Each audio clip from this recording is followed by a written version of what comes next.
In Europe, it hit 104 degrees at London's Heathrow Airport earlier today and 77 degrees overnight. ABC's Will Reeve is in London with more. Over 1,100 heat-related deaths accounted for in Spain and Portugal. Officials warning that number will climb. Both the UK and France breaking 26 all-time record high temperatures. ABC Chief Meteorologist Ginger Z with more on the extreme weather hitting this country. The core of the heat here in the U.S., though, is right there in the plains. Oklahoma City this afternoon will be the hottest, and they could break or tie an all-time July record of 110. It's not just the afternoons, though. In the mornings, it's struggling to get out of the mid-80s. You want to talk about climate change and how much amplification we've done? The Climate Shift Index in overnight lows up to 13 degrees in the southwest tomorrow morning can be attributed to climate change. The Uvalde, Texas School Board holding an open forum last night following the state report on law enforcement failures the day of the Robb Elementary School shooting. Maylee Taylor was a student at Robb. She spoke last night. This was the last dress that all my friends saw me on. Most of those kids were my friends, and that's not good. And I don't want to go to your guys' school if they don't have protection. Calls once again for School District Police Chief Pete Arredondo to be fired. The January 6th Select Committee holding another primetime hearing this Thursday as members get closer to some sort of conclusion. The timeline of the committee's investigation is becoming clear this morning. Chairman Benny Thompson now revealing the committee will release an interim report about its findings in September before the midterm elections, with a final report and hearing by the end of the year. ABC's M. Wynn, Steve Bannon back in court for jury selection in his contempt of Congress trial. The Labor Department inspecting Amazon warehouses in New York, Illinois, and Florida to see if they are following federal safety rules. You're listening to ABC News. The IRS doesn't mess around. If they want your money, they'll take it. They can take your paycheck and bank accounts too, even threaten your home or business. Don't take on the IRS alone. If you owe back taxes, the smartest thing you can do is call Optima Tax Relief. The experts at Optima specialize in a powerful IRS tax assistance program called the Fresh Start Initiative. And their clients that qualify are saving thousands. One call starts the process to stop the demand letters, stop aggressive collection actions, and stop the IRS from targeting you. But don't delay. It's important to act now while you still have options. Optima is A+ rated with the Better Business Bureau. Optima has already resolved over $1 billion of tax debt for their clients. Get your life back. For tax help you need, for tax help you can trust, call Optima now for your free consultation. Call 800-343-6460. 800-343-6460. 800-343-6460. Optima Tax Relief. Some restrictions apply. For complete details, please visit OptimaTaxRelief.com. Demand running way ahead of supply when it comes to the monkeypox vaccine. ABC News medical unit contributor Sony Salzman. As we ramp up testing, we're realizing just how many cases there are. So, some level setting, there are nearly 1,500 cases that we know of, but experts expect that there are a lot more. And as we have seen this growing awareness of monkeypox, there's been a growing demand for monkeypox vaccine. In places like New York City, where signups are offered for doses of the monkeypox vaccine, they are filled in a matter of hours. More protests today in Sri Lanka with the country's economy in collapse. The parliament there set to elect a new leader tomorrow after the former president of the country fled last week.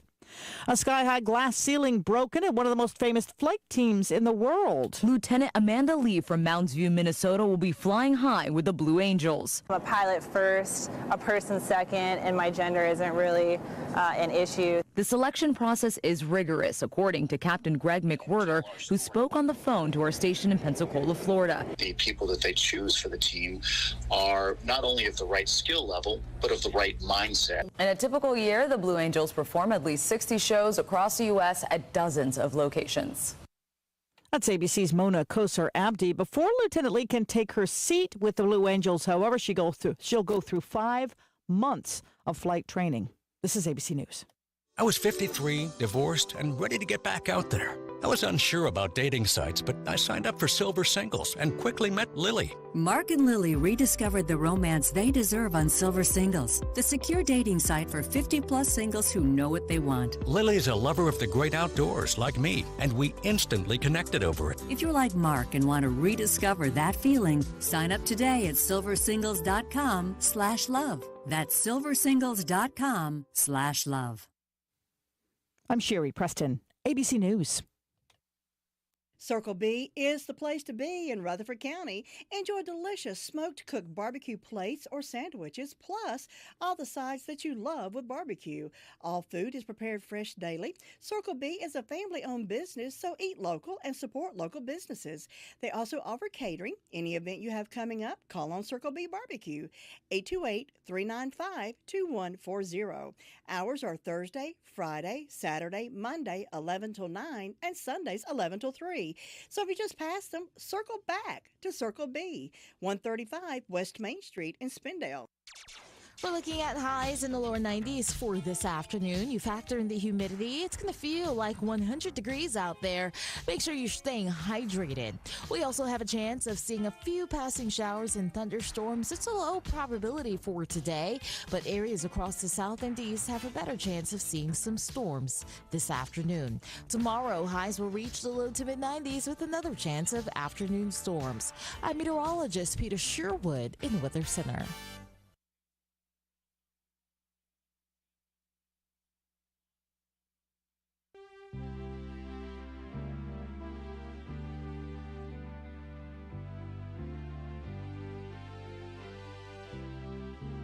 It's time now for My Great America with Jim and Butch, a conversation about positive things about this great country. And now here are Jim and Butch.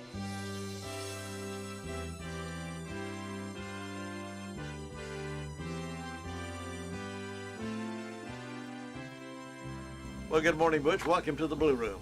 Good morning, Jim. You were wound up pretty tight this morning. Well, I'm unwinding now, thanks to you. I'm in your presence Yeah. now. Well, no, we're in the presence of the living God. You know, He gives us peace, even though we have responsibilities to call out the things that we're seeing that just aren't right. You know, Jim, I was thinking this morning that we've got a lot of people that listen to My Great America with Jim and Butch. Of course, many people depend on you to give an interpretation of what's going on politically and in the world. But you know, we never want to grow beyond or become indifferent to the fact that it's real people that are out there. So I wanted to shout out a couple of people that I know in particular. Yeah. Don't miss many of the programs. One is my dear friend Hari. We sit next to each other during corporate prayer that we have every Monday night. He's a dear, dear friend, and he, along with his wife, listen to My Great America. And then Bryson Smith, who's head of the Republican Party here locally, the official Republican Party, as Jim Bishop likes to say.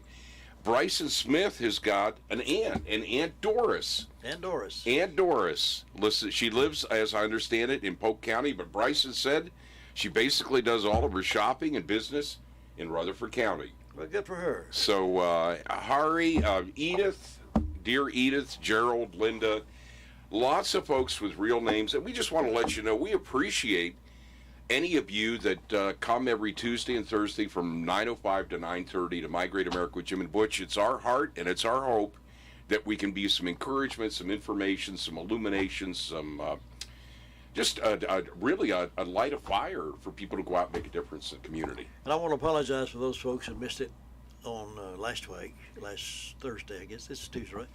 We don't know what happened. Sometimes the streamer just falls up by the wayside, and we have no control over that. But I apologize for those who depend on it and tuned in, and we were not there. So. You know what? And we just keep moving on, don't we? We do. And people say, how do you handle all that technology? I'll just call it all black magic out there. It's out there somewhere being done, and I don't know. I just depend on it. Well, we're believing that this morning. For those of you that don't hear this live, you'll have the opportunity to go check on the YouTube. And of course, we also import these episodes to a Facebook page, Friends of My Great America with Jim and Butch. Well, Jim, it's one of those mornings. I've got our plant. I'm noticing it needs a little attention. I'll give it some attention after the program. I've got a lot of different articles and things here. You know, I was really struck by how much things have changed in our country in the last 120 years. You know, I look at my own age, and the years just keep zipping along. But did you realize, I was looking at this recently, 120 years ago, the average American worker earned 22 cents an hour. Wow. 120 years ago, Coca-Cola contained cocaine instead of caffeine. Wow. That's true.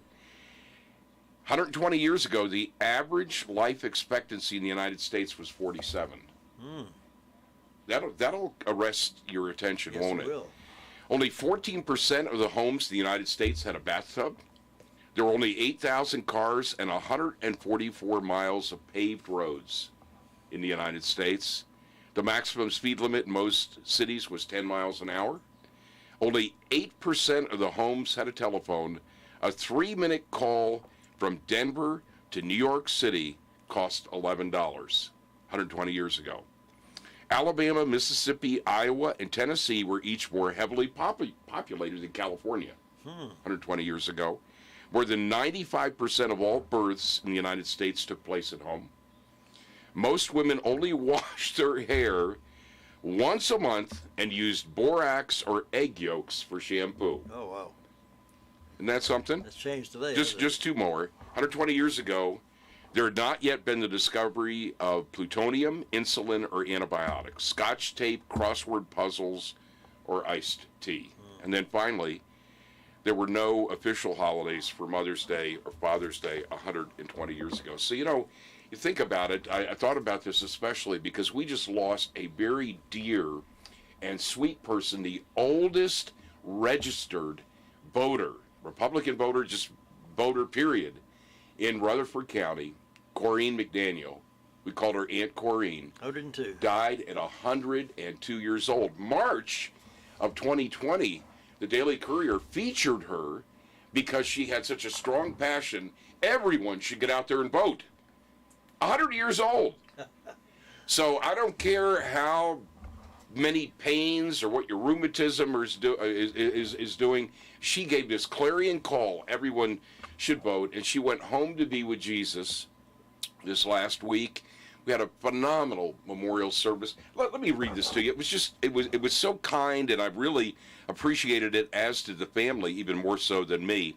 I had a conversation with Jake Johnson. Of course, he's our representative for at least, he and Tim Moore, between the two of them, represent all of Rutherford County. And we were talking about a variety of matters that were Raleigh-related and politically related. At the very end of the conversation, I said, hey, Jake, I want to let you know something. I believe the oldest registered voter in Rutherford County just passed away. She just died. Just went to heaven. And you may want to consider just acknowledging that. Well, he jumped on that right away. He's very strong with constituent care. He jumped on that right away. You know what he did? By noon on Sunday, we had the memorial. I talked to him on Saturday. By noon on Sunday, on official stationery, he sent to me something to give to the family. This is what he wrote. Dear McDaniel family, I am writing this letter in honor of Corinne McDaniel celebrating her life and legacy and expressing my appreciation for her encouragement, remember she was 102, to participate in the political process. District, she was an inspiration and loved by many. I want to express my deepest condolences to your family and consider it a privilege to pay tribute to a very special lady. She had a very strong faith, which she shared with others, and it is evident family was very important to her. She accomplished much throughout her life and will leave lasting memories for all who knew her. Thank you for letting me be a part of this memorial service for Ms. Corinne. I am grateful for everything she has done for this community. Signed, Representative Jake Johnson, North Carolina House 113. That's good. It really touched me because in the midst of everything that he was busy with and everything that was pulling on him, he took the opportunity to stop and say, you know what, that's a pretty significant benchmark for our county. And to me, Jim, it bodes well. Personally, I'll just say this. Between Jake Johnson and Tim Moore, I believe we're going to see more monies flowing into the county because I've just watched what Tim has done in Cleveland County in terms of dollars that have come in there. So we need to pray for them. We need to encourage them. But I'm optimistic in a good way that as we pray and encourage them, we're going to see some good things that happen. I think we're going to be well represented with those two because since the county is split anyway, we'll have two strong ones. And Tim Moore, of course, Speaker of the House. He has his hands on just about everything going on. So we're fortunate to have him as part of our family. Well, and we've made it clear because of your long-standing engagement with everybody in the county. I'm surprised when you don't know somebody in the county, Jim. That's the truth. We made it very clear that we want to be, just like with North Carolina Faith and Freedom, we want to be a media voice for these positive, encouraging, conservative initiatives that are taking place. Now, let me also mention just real quickly, I've been so encouraged by some of the things that I've been reading locally. My dear friend R.J. Aiken has an organization called Reaching Rocco for young adults and those who guide them here in the county. He just had his first magazine that came out. It'll come out 4 times a year. Here's an example of one of the articles that's in there. It's so powerful. It's titled Life as a Tradesman. And I'm just going to read a couple of things from it. You know, the mainstream narrative often leads children to believe that they need to go to college to be successful. Let's discuss the definition of what success is and the statistics of each path. According to Melanie Hansen, the senior editor of Education Data Initiative, the average cost of a degree, including tuition, room, board, and other expenses at a public 4-year university in North Carolina is $101,948. For students who can't pay out of pocket for these costs, there are other modes of payment: scholarships, financial aid, student work programs, and unfortunately for a lot of people, loans. Then they go into describing what happens if you pursue a trade. And trades like welding, HVAC, plumbing allow you to learn a trade that will provide for you and your family. Over at FreightWorks, we have people that 3 or 4 years into a successful driving career, you know, high commitments to safety, diligence. We have people that are in teams making well over $100,000. Yeah. And so it's a wonderful organization, R.J. Aiken, Reaching Rocco, Rutherford's youth. This is the graduation edition. He and I meet regularly. He's a dear friend. He tells people I'm somewhat of a mentor to him, which I take very responsibly. I try to with God's help. And if you want to learn more about them, you can go to Reaching Rocco, R-O-C-O, reachingrocco.com. He is a real positive voice for the youth in our community. And then, Jim, I was over at Small Town Coffee Roasters. And, you know, I love, you remember the story that I told, I love to read so much. I started reading when I was young. I taught myself basically to read by reading the ingredients on soup cans, sitting on the floor cross-legged when I was, I think, around 4 in my mother's pantry. That says, you know what, I've had a lot of healing and deliverance since then. But anyway, I love to read, and so I was over at Small Town Coffee, and they had this local food guide. And I encourage you to go over there and pick one up. They're free. Monty Vega, dear friend, he's the owner. But it's an amalgamation of all the different insights on how to buy locally here in the area, all the different organic gardeners and dairy farmers and all of that. But, for example, they had one little article in here, why buy local? Our choices matter. It builds community resilience when you buy local. It keeps value in the local economy. It strengthens community ties.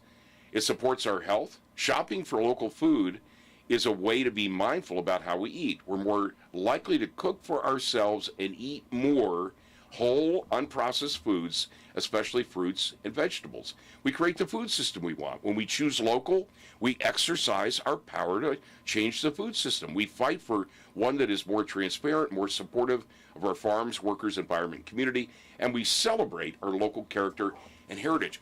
I was just over at Tony's. And by the way, if you haven't been over at Tony's, he's redone the front. It's great. Looks Isn't it good. beautiful? I was over there Saturday. It's gorgeous. And Tony is a wonderful guy. He is. And I love Jim. I get so delighted by little things.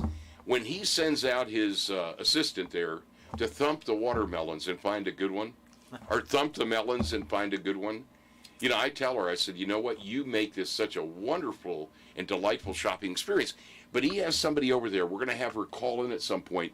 Apparently, she's the 4th or 5th generation farmer. She was going to go to nursing school, but she now provides a number of the vegetables right there to Tony's. Yes.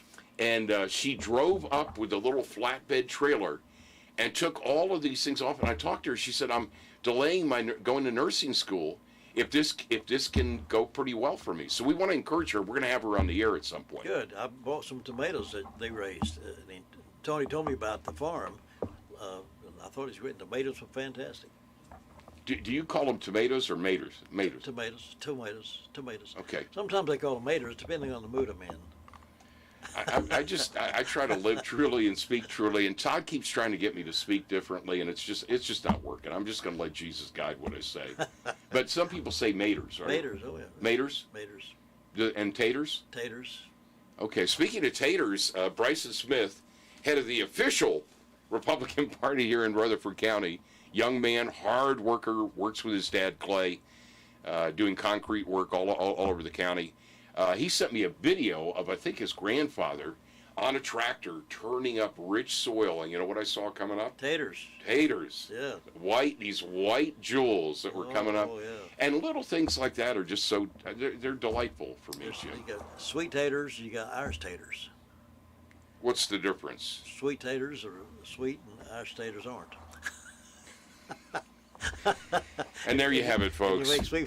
There you have it. You make sweet tater pie out of sweet taters. Okay. You don't make about it. I really need to get a hold of you sometimes, Jim. Conversationally, what happens sometimes is I'll open up the conversational gate and all the horses start running out there, and then it's like, how do we lasso the horses and bring them back in?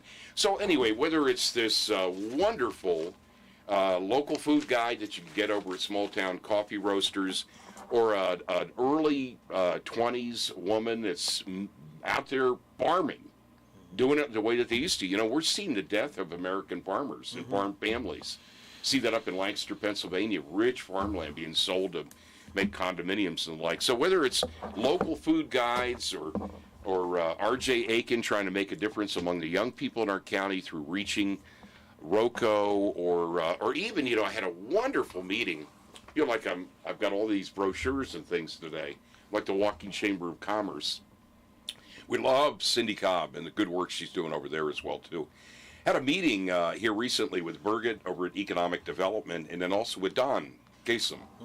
And they have this wonderful campaign to connect the communities of Rutherford County called Rutherford Bound. And Jim, I was going through here, and it was very exciting to see that they're working on creating for the county an understanding outside of the county that it's a premier travel destination, that there are active efforts to improve the quality of life here in Rutherford County, and also workforce attraction. And then as I look through here, one of the things that they did is they actually had watercolor descriptions of what different parts of the county could look like as we get behind this with public and private dollars. And it was just exciting to see, especially with the thermal rail trail, how our county is more and more becoming a destination for people. And then he gave me, this is incredible, this is the actual tax revenue coming in off the occupancy tax, which is what funds the Tourism Development Authority, which is designed to try to get people to come in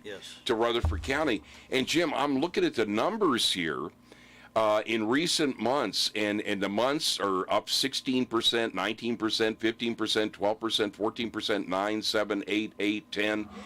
Every year, working through the years, we're seeing increases in the occupancy tax, which means what? We have people coming here and staying here, and we need more hotel rooms for sure, because there are a lot of people, even traveling salesmen, we're told, that rather than going to Asheville or going to Greenville, Spartanburg, they like to stay here and then go from here out to other places. What do you think about all that? I think you're absolutely right. We do need more of those. And one of the things that's bringing a lot of folks here to visit is the rail trail. Yesterday I saw, one day this week, must have been yesterday, a group of cars pulled in, and they were professional bikers. They were bikers, I don't guess they call bikers, but bicyclists. They were getting out. Cyclists. And they had come to Rutherford County just to ride our trail. And when they're here, they spend money, they eat restaurants, they sometimes spend the night. So it's brought a lot of people here, and it's yet to be seen how much benefit that's going to be to Rutherford County. Well, and you know what? We're in this very interesting place. You talk to folks like Steve Garrison or Brian King or people that you've known for a lot of years. You know, our county commissioners, our administrative people in the three city area here in particular. We are on the cusp of some major positive changes here in Rutherford County. Yes. And I feel it in the 4.5 years that I've been here. I sense some things are changing, and we're in that place where, because we've been a Title, I think they call it Title I county, which means that we've been economically depressed. I mean, if you look at our history, we of course were a mill town, and disproportionately influenced by that. Everything switched and changed with NAFTA and offshoring and this, that, and the other. But we're in a place now where, as infrastructure is developed, as broadband moves out, as we put more dollars into redoubling our efforts for infrastructure and the like, we become increasingly accountable to constituents, but also attractive to outside entities that want to move in here. And Jim, I really believe the days ahead, if we'll honor God and work hard and work together, I believe that there's some extremely solid, positive years ahead for Rutherford County. And of course, you've seen a lot. You've been able to kind of measure and assess what's going on. Yes, and I think you're absolutely right. We're sitting right on the threshold of a new growth pattern, and I think as folks begin to start moving this way out of Charlotte, Shelby, buying homes here, and of course they like what we're doing here in the county. They like the climate, so they're moving here. Which some folks, well, we don't need any more people here. We try to, but when they find it that those people are not so bad after all, they're pretty good folks that come here. I mean, you came here from somewhere else, and you're pretty nice. Well, yeah, you know what? My heart was dark, and God's been doing a lot. And at some point, you were mentioning this before we came on the air today. I'll go in on an upcoming program. I'll go into a little more detail on just my journey here and kind of what I've learned along the way. By the way, there's a Carolina Quick Stop that's new, that's out on 64, headed to Morganton. On the right-hand side, a new. 64 that goes to Morganton, right? Mm-hmm, yes. Okay, you're looking at me like. Yeah, it's where Allen's where Allen's mower repair used to be. Okay, right in Ruth. It's right there. Yeah. It's called. I passed it this morning. They've had a grand opening. I think it's like a little convenience store. It's really nice. They've done the outside of it. It's called Carolina Quick Stops. I have no idea who they are, but we want to salute entrepreneurship and people that are pressing forward with new things. Yes, and yes. Yeah, Carolina Quick Stop. And again, I have no idea who they are. And you know what, Jim? I want to say this respectfully. I've had to learn to be so careful because it feels like so many people are cousins. You never know who you're talking to. You're talking to somebody's cousin when you're talking to them. And I think we should salute and support these homegrown, locally owned folks who invest their money to open up a restaurant or convenience store. Scrappy's Food and Fuel down at below Chase High School is one of those examples. Great guys, great people, good food, and they came here and decided they liked Rutherford County. Bought that place. They turned it into a really nice restaurant, a deli. There's nothing fancy about it, but you can go and have a good meal, good breakfast, and folks like that we need to celebrate. We need to encourage local entrepreneurship. We need to tell folks, hey, you know what, we're going to keep our money local, and you know what, I'm a firm believer in that. You know, we need to be good neighbors, and we need to remember the commands of Jesus. You know, our time went so quickly. It was really a salad bar today, wasn't it? We had garbanzos and beets and all kinds of things we talked about. Let's not forget that in the midst of all of our doing, Jesus made it very, very clear what our assignment is each and every day. And let me remind you what it is. In John chapter 13. John chapter 13. Let me make sure. Yeah. Verses 34 and 35. This is our commandment for today. I am giving you a new commandment, Jim, that you love one another just as I, this is Jesus, have loved you. So you too are to love one another. By this, everyone, let's just say in Rutherford County, everyone will know that you are my disciples if you have love and unselfish concern for one another. Listen, there are a lot of ways that the devil tries to pull us apart. And look, we have different convictions. We have different lifestyles. I go to a church, Word of Faith Fellowship, that I've had some people say, Butch, I appreciate you. I love you as a friend. I'd never go to your church. And I'm not going to debate them. I'm not going to fight them. God's called me there, and I'm not leaving. And God's doing a lot there in the lives of a lot of people. But we have got to remember the commandment of Jesus. The world will know that we're followers of Jesus primarily by our expressions of love to each other. And if we're just loving the people that are easy to love, my four and no more, that's not the kind of love Jesus is talking about. Jesus is talking about the kind of love where he said in one of the hard commandments, do good to those who despitefully use you. Turn the other cheek. That's when you know that the work of the living God is inside of you, when you're confronted with somebody that's angry, upset, maligning, defaming, attacking, and inciting. And Jim, God gives me the blessed path to encounter those kind of people every week. Your church has received a lot of that in the past. But you know what? We're called to be lovers of people, and we're going to keep doing that. So we have to go, but answer this question. We've talked about business. Somebody just called, want to know, and we don't have the answer to this. When are we going to get a good steakhouse in Rutherford County? We don't know, but we'll pass that information And on. I'll just say this real quickly. If there's, this is not faint praise, and it's certainly not to puff you up. That would be wrong, or flatter you. That's sin. But if there's anybody that knows the answer to that question, I'm sitting across from them right now. You'll find out. God bless America. God bless America.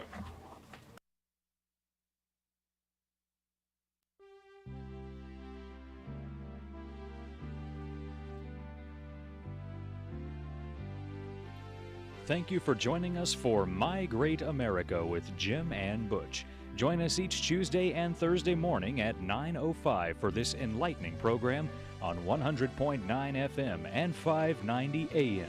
It's My Great America with Jim and Butch.